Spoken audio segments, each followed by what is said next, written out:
How to burn spam NFTs on Phantom Wallet. Hello everyone, welcome back. In this video, I will show you how you can do this easily.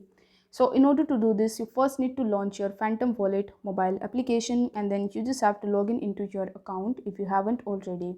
Now once you have successfully logged in order to burn your spam NFTs, you need to tap on this square icon in the bottom and then you will be landed on this collectibles page. Over here, you will be able to see all of the collectibles that you have, including NFTs.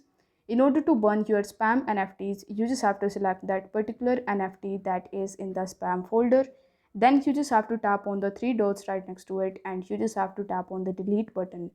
This way, you will be able to burn your spam NFTs. Instead of the delete option, you will also be able to find the burn option. So you just have to select it and you will be able to do this easily.